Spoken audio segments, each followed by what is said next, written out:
আসসালামু আলাইকুম, শুভ সকাল। সুপ্রিয় দর্শকবৃন্দ, আপনাদের সবাইকে স্বাগত জানাচ্ছি বৈশাখী টিভির নিয়মিত স্বাস্থ্য বিষয়ক অনুষ্ঠান সবার ডাক্তারে। আজকে আপনাদের সাথে আছি আমি ডাক্তার মোহাম্মদ রাজীব আল আমিন।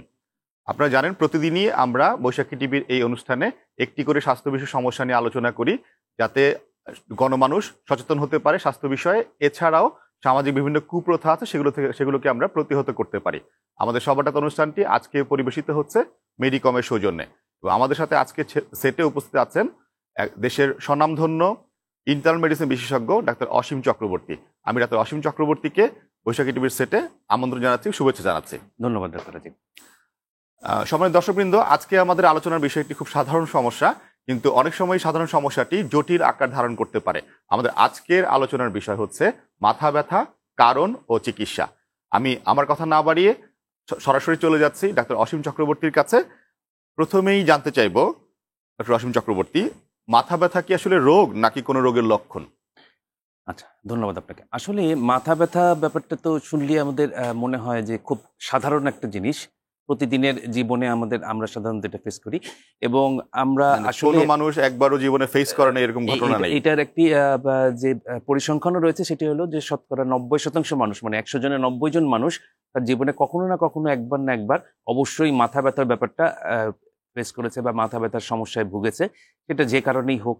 সুতরাং মাথা ব্যথা বিষয়টাকে আসলে মূলত আমরা লক্ষণ হিসেবেই ধরি। প্রাথমিক মাথা ব্যথা যেগুলো, সেগুলোকে রোগ হিসেবেও নির্ণয় করা যায়, কিন্তু মূলত অন্যান্য রোগের লক্ষণ হিসেবে বা অন্যান্য যেগুলো সংশ্লিষ্ট বিষয় রয়েছে সেগুলোর সাথে লক্ষণ হিসেবে সাধারণত মাথা ব্যথাটাকে আমরা চিন্তা করে দেখি। আর প্রাথমিকভাবে মাথা ব্যথার রোগটা আলাদা একটি রোগ, সেটি রোগ হিসেবেও চিন্তা করা যায়, যেটা হেডেক হিসেবে আমরা বলি, সেটার নিজস্ব কারণে বা প্রাথমিক কারণে হলে তখন সেটাকে রোগ হিসেবেও চিন্তা করা যাবে। আমরা মাথা ব্যথার কারণগুলো কি কি চিন্তা করতে পারি? মাথা ব্যথার কারণ যদি আমরা চিন্তা করি, তাহলে আসলে তো অসংখ্য কারণ, এইটা প্রায় 150-এর উপরে কারণ বের করা যাবে মাথা ব্যথার কারণ বলতে গেলে, এবং আরো অনেক কারণ, যে গবেষণাগুলো চলমান সেগুলো থেকে আরো কারণ বের হবে। আমরা মূলত যদি মাথা ব্যথাটাকে দুইটা ভাগে ভাগ করতে পারি, একটা হলো প্রাথমিক কারণগুলো বা প্রাইমারি কজেসগুলো, দ্বিতীয়ত হলো সেকেন্ডারি কজেস বা অন্য কারণ। প্রাথমিক কারণ মানে হলো যদি আমরা মাথার সমস্যার কারণে মাথা ব্যথা হয়, তখন আমরা সাধারণত সেটাকে বলে থাকি হলো হচ্ছে প্রাথমিক কারণ। আর যদি কখনো সেটা অন্য কোনো রোগের কারণে মাথা ব্যথাটা হয় এবং অন্য কোনো রোগের কারণে রোগী মাথা ব্যথার সমস্যাটাতে ভোগে, তাহলে আমরা সেটাকে তখন বলি সেকেন্ডারি কারণ বা দ্বিতীয় কারণ বা অন্যান্য কারণ। প্রাথমিক কারণগুলোর মধ্যে মূলত যেগুলো আছে, আমরা মাথার যে অসুখগুলো আছে, আমরা একটা অসুখের সাথে যেমন খুবই কমন পরিচিত আমরা সবাই, সেটি হলো মাইগ্রেনের সমস্যা। আমরা প্রায়শই মাথা ব্যথা হলে মাইগ্রেন বলে চিন্তা করি, এবং মানুষের সকলের মধ্যেই প্রায় সকলেই কিন্তু মাইগ্রেন রোগটা সম্পর্কে জানেন, এবং অনেক সময় মাইগ্রেন রোগ এবং সেই নামে বেশ কিছু মিসনাম্বার বা কিছু চিকিৎসাও চালু আছে, সেগুলোও তারা নিয়মিত ওষুধগুলো দোকান থেকে কিনে খান। যে ধরনের মাথা ব্যথাই হোক, অনেক সময় মাইগ্রেন হিসেবেই সাধারণত তারা ওষুধগুলো কিনে খান। দ্বিতীয়ত কারণ যদি আমরা চিন্তা করি, তাহলে একবারে খুব সাধারণ একটা কারণ প্রাথমিক মাথা ব্যথার, সেটা ঠান্ডা লাগা জনিত কারণ বা সাইনোসাইটিস যে সমস্যাটা আমরা বলি।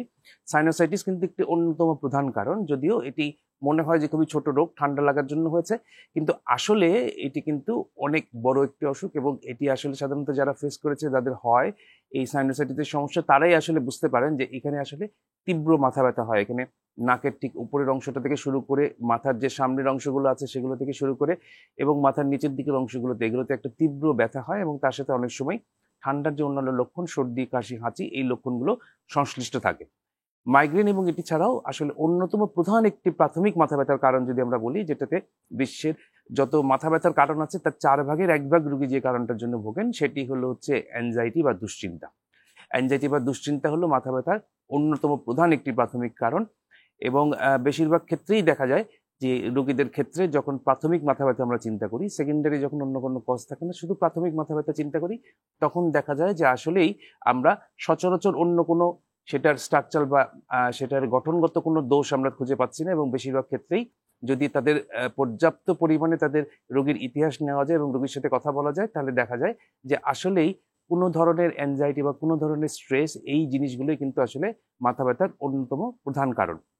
এছাড়াও আরেকটা কারণ আছে মাথা ব্যথার, এই যে স্ট্রাকচারাল কারণগুলো, যেটা আমরা সবার শেষে বলি। আমরা সাধারণত যেটা খুব সাধারণভাবে ফেস করি না, সেটি হলো আমাদের ব্রেনের অভ্যন্তরে যদি বড় কোনো সমস্যা হয়। যেমন আমরা ব্রেন টিউমার শব্দটার সাথে অনেকে অভ্যস্ত, অনেকে জানি। এই ব্রেন টিউমার জাতীয় রোগগুলো যদি হয় মাথা ব্যথায়, এটা বিভিন্ন ধরনের ব্রেন টিউমার হতে পারে, একদম খুব সাধারণ ব্রেন টিউমার যেটা দীর্ঘদিন ধরে বড় হয় এরকম হওয়া থেকে একদম খুবই ম্যালিগন্যান্ট ব্রেন টিউমার যেগুলো আসলে সাধারণত ধরা পড়ার পরে 1 মাস বা 2 মাসের বেশি সময় আমরা আসলে রোগীর ক্ষেত্রে পাই না, সেরকম ব্রেন টিউমারগুলো হতে পারে। বা মস্তিষ্কে রক্তক্ষরণজনিত যে সমস্যাগুলো, উচ্চ রক্তচাপ বা এই সমস্যাগুলো থেকে মস্তিষ্কে রক্তক্ষরণজনিত সমস্যা, বা আমরা সাধারণত আরেকটা স্ট্রোকের যে কারণগুলো বলি, মস্তিষ্কে রক্ত প্রবাহ যে সচরাচর যেটা বাধাগ্রস্ত হয় সে কারণের সমস্যা, বা মস্তিষ্কের যে রক্তনালীগুলো আছে এই রক্তনালীগুলো ক্রমাগত সংকোচনশীল হওয়ার কারণেও আবার অনেক সময় কিন্তু এই মাথা ব্যথা হয়ে থাকে। তবে এই স্ট্রাকচারাল কারণগুলো, যে কারণগুলো আসলে একটু ভয়ঙ্কর কারণ, সেই কারণগুলোতে কিন্তু আক্রান্ত হওয়া রোগীর সংখ্যা সাধারণ মাথা ব্যথার রোগীদের মধ্যে কিন্তু সাধারণত অনেকখানি অংশে কম দেখা যায়। এবং বেশিরভাগ ক্ষেত্রেই আমরা প্রথম যে কারণগুলো বললাম, অ্যাংজাইটি বা স্ট্রেস রিলেটেড যে কারণগুলো, মাইগ্রেন এবং হচ্ছে সাইনোসাইটিস, এই তিনটাই মূলত কিন্তু প্রাথমিকভাবে আমরা মাথা ব্যথার প্রধান কারণ হিসেবে ধরতে পারি। দ্বিতীয়ত যদি ডক্টর রাজীব আমরা চিন্তা করি যে সেকেন্ডারি কারণ বা অন্য কারণের জন্য হলে আমরা চিন্তা করতে পারি যে দেখা গেল রোগী যদি অন্য একটি কারণের জন্য ভোগে, যেমন আমরা এখনকার সময় যদি রমজান মাস বলি, পানি শূন্যতা অন্যতম একটি প্রধান কারণ। আমরা অনেকেই মনে করি যে পানি শূন্যতার কারণে হয়তো এই ধরনের লক্ষণ হয় না, কিন্তু পানি শূন্যতাও বা ডিহাইড্রেশনে কিন্তু মাথা ব্যথার একটি অন্যতম প্রধান কারণ, যেটা আমরা সবসময় এই পবিত্র মাহে রমজান মাসে আমরা রোগীদেরকে আগে থেকেই সতর্ক করি। বিশেষ করে যারা মাথা ব্যথার রোগী আছেন, আগে থেকে আক্রান্ত মাথা ব্যথায়, তাদেরকে আমরা সতর্ক করি এই বিষয়টিতে। দ্বিতীয়ত অন্যান্য সেকেন্ডারি কজগুলো হচ্ছে আমাদের উচ্চ রক্তচাপ বা ডায়াবেটিস সংক্রান্ত যে জটিলতাগুলো আছে, সেই জটিলতাগুলো থেকে অনেক সময় মাথা ব্যথা বা মাথা ব্যথার সৃষ্টি হতে পারে। তখন আমরা সাধারণত সেগুলোকে সেকেন্ডারি হেডেক হিসেবে চিন্তা করি। এছাড়াও আরো বেশ কিছু রোগ রয়েছে যেগুলো থেকে মাথা ব্যথা হতে পারে, সেগুলোকেও আমরা কিন্তু সেকেন্ডারি কজের মধ্যে চিন্তা করি। জি, আমরা অনেকগুলো কারণের মধ্যে বেশ কিছু কারণ জানলাম আপনার কাছ থেকে, আপনাকে ধন্যবাদ। মাথা ব্যথার কারণে আমরা তো সাধারণত জানি রোগীরা বা আমরা ডাক্তাররাও রোগীকে সাধারণভাবে প্যারাসিটামল বা এই জাতীয় ওষুধ প্রেসক্রাইব করে থাকি। এই ধরনের ওষুধ একটা রোগী খাচ্ছে 1 দিন 2 দিন 3 দিন, তারপরেও মাথা ব্যথা যাচ্ছে না বা সাথে আরো কিছু সমস্যা দেখা দিচ্ছে, এরকম কোন অবস্থায় রোগীরা বিশেষজ্ঞ চিকিৎসকের কাছে আসবেন? আচ্ছা, এখন এটা সবচেয়ে গুরুত্বপূর্ণ, যেটা মাথা ব্যথা হলেই প্রথমে সাধারণত আমরা স্বাভাবিক ওষুধগুলো খাচ্ছি, ব্যথার ওষুধগুলো খাচ্ছি। বেশিরভাগ ক্ষেত্রেই আমাদের দেশের মতো দেশগুলোতে যেখানে ওষুধের দোকানে গেলেই ওষুধ পাওয়া যায়, সেখানে সাধারণত অনেক ক্ষেত্রে কিন্তু আমরা আবার মাইগ্রেন বা এই ধরনের যে ওষুধগুলো পাওয়া যায়, খুব কমন জেনেরিক নামের কিছু ওষুধ আছে, আপনি দেখবেন যে বাজারে পাওয়া যায় ট্রেড নেমের, সেই ওষুধগুলো, আমরা ট্রেড নামটা বলতে চাই না, সেই ওষুধগুলো নিয়ে দোকান থেকে নিয়মিত আমরা খাচ্ছি মাথা ব্যথার জন্য। এবং বেশিরভাগ অনেক ক্ষেত্রেই দেখা যায় যে এই ক্ষেত্রে মাথা ব্যথাটা কমে না। মানে মাথা ব্যথার প্রাথমিক যে কারণগুলো আছে বা মাথা ব্যথা মূলত যে কারণে হচ্ছে, সেই কারণটাকে যদি অ্যাড্রেস করা না যায়, তাহলে কিন্তু আমরা এই প্যারাসিটামল বা পেনকিলার জাতীয় ওষুধগুলোকে একটা সাময়িক যে রিলিফ বা সাময়িক যে মুক্তি সেটা পাওয়া যায়, কিন্তু দেখা যায় যে মূলত এই মাথা ব্যথাটা চলতেই থাকে।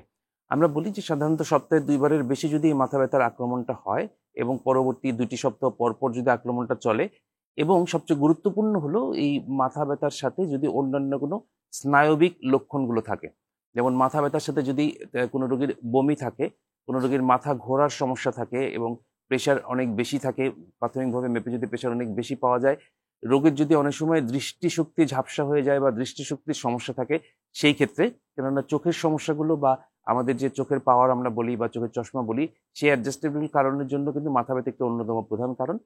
এরপরে যদি রোগীর কোনো কারণে চোখে 2টি দেখে বা ডিপ্লোপিয়া যেটা আমরা বলে থাকি, যে সে ধরনের কোনো কিছু যদি দেখে, বা চোখের যে কোনো ধরনের স্থায়ী কোনো সমস্যা বা চোখের তীব্র ব্যথা যদি কোনো কারণে অনুভব করে, রোগী যদি কোনো কারণে মাথা ব্যথা সহ কখনো অজ্ঞান হয়ে যায় বা জ্ঞান হারায়, এই ধরনের স্নায়বিক কারণগুলো যদি থাকে সাথে, তাহলে কিন্তু আসলে দেরি করার সুযোগ নেই। প্রথমবার মাথা ব্যথা হলেও সেটা অবশ্যই তখন বিশেষজ্ঞ চিকিৎসকের শরণাপন্ন হতে হবে। আমরা আসলে কোন ধরনের পরীক্ষা করে দেখতে পারি রোগীকে? ধরেন ল্যাব টেস্ট অথবা কোনো ইমেজিং, সিটি স্ক্যান বা এমআরআই, এই ধরনের বিষয়ে কখন আমরা যেতে পারি? আচ্ছা, এক্ষেত্রে তো আমরা বলি যে আসলে মাথার রোগগুলো বা ব্রেনের রোগগুলো নির্ধারণ করতে গেলে সিটি স্ক্যান বা এমআরআই এগুলি আসলে সবচেয়ে সেন্সিটিভ, গোল্ড সেন্সিটিভ টেস্ট আমরা বলে থাকি সিটি স্ক্যান এবং এমআরআই কে।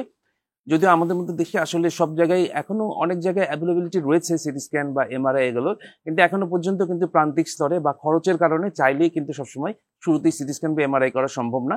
আমরা মাথা ব্যথার খুব প্রাথমিক কিছু কারণ, যেমন সাইনোসাইটিস বা এই ধরনের কারণের জন্য আমরা একটি সিম্পল এক্সরে করে দেখতে পারি, এবং সেই এক্সরে থেকে আমরা আসলে নির্ধারণ করতে পারি মাথা ব্যথার কারণগুলোকে। অ্যাংজাইটি বা স্ট্রেসের যে কারণগুলো আছে সেগুলোর জন্য আসলে কোনো এরকম ভাবে কোনো বায়োলজিক্যাল পরীক্ষাগুলো নেই। এগুলোর জন্য আসলে করতে গেলে মানসিক যে স্ট্রেস পরীক্ষাগুলো সেগুলো করতে হয়, সেগুলো আমাদের দেশে তেমন ভাবে প্রচলিত না। এছাড়া যদি রোগীর ক্ষেত্রে অন্য কোনো কারণ থাকে, যদি রোগীর উচ্চ রক্তচাপ থাকে বা রোগীর যদি কোনো কারণে ডায়াবেটিস থাকে বা অন্যান্য অসুখগুলো থাকে, সেই ক্ষেত্রে হয়তোবা আমরা তখন রক্ত পরীক্ষা করে দেখতে পারি যে রোগীর অন্যান্য কোনো কিছু আছে কিনা। আর কিছু কিছু ক্ষেত্রে আমরা রোগীর যদি আমরা মনে করি যে মস্তিষ্কের রক্তনালীগুলো সংকোচনজনিত কারণে বা এর কাছাকাছি কিছু রোগ আছে সেগুলোর কারণে হচ্ছে, সেই ক্ষেত্রে আমরা রোগীর রক্তের মধ্যে রক্ত জমাট বাঁধার প্রবণতা আছে কিনা বা রক্তক্ষরণ বেশি হওয়ার মতো কারণগুলো আছে কিনা সেগুলোর জন্য কিছু রক্ত পরীক্ষা করতে পারি। তবে খুব সাধারণভাবে চিন্তা করলে সাধারণত মাথা ব্যথার প্রথমেই আমরা কোনো পরীক্ষা নিরীক্ষার দিকে যেতে চাই না। আমরা সাধারণত দেখতে চাই বা আমরা প্রথমেই চিন্তা করি যে এটাকে অ্যাংজাইটি রিলেটেড মাথা ব্যথা কিনা, এবং সেই ব্যাপারটা যদি হয় তাহলে তখন সেটাকে সেইভাবে অ্যাড্রেস করা আসলে মূলত।